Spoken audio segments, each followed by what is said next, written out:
strong dancing friends, and welcome back. Today we are continuing on talking about stronger cores for stronger turns.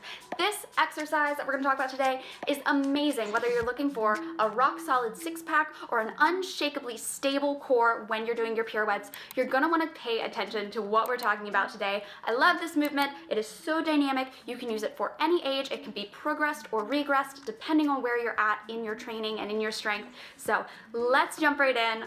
Less talking about it, more doing it. Here we go, let's check it out. The other move that I want to talk about today is going to be a combination of core and glute and pelvic stability, and it doesn't look like anything is happening when we do it, which is why it is just so challenging because it looks so easy. We're going to do a side plank. Now you can start with a modified side plank, which will be on your elbows with both knees bent behind you, and just make that strong side plank position. If this alone is challenging for you, I want you to master just your side plank position, making sure that your elbow is stacked under your shoulder, and we're not letting that shoulder droop to the floor, but rather pushing your elbow into the floor and creating space within the shoulder joint. Can you press into the floor and create space there instead of letting joints collapse on each other? So we're going to push out and away there. We're going to lift up through our obliques, pull them up towards the ceiling without overarching, without overcompensating, but pull them up and out.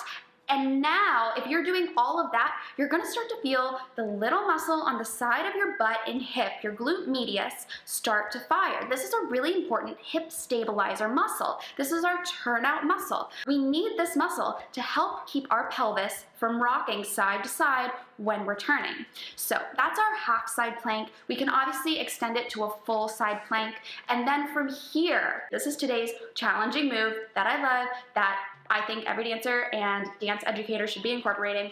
We're going to pull our leg up into a bent 90-degree position. Now I'm not pulling it into a passe position. I do not want this position connected toe to knee. I want that foot in front of me. You'll notice as you pull that leg up, you're really gonna start to light up that bottom hip. It's gonna wanna start to fall, but we're gonna think like a suspension bridge. Has 2 points and lifts in the middle. That's what we're doing. We're lifting from that top pelvic bone, pulling up towards the ceiling, keeping our pelvis in line. We're not letting it fall forward. We're not letting our pelvis fall back. We're not letting our pelvis rock up or down. We're maintaining that neutral pelvic position and engaging our abs, hip stabilizers, and deep core muscles. We're only gonna hold this side plank bent knee position for 4 to 5 beats. I refer to a beat or an exhale. I think that's a much better way to think and train ab workouts. Hold a plank for 5 exhales versus 20 seconds. It's much more manageable and it's much more personalized. That's just like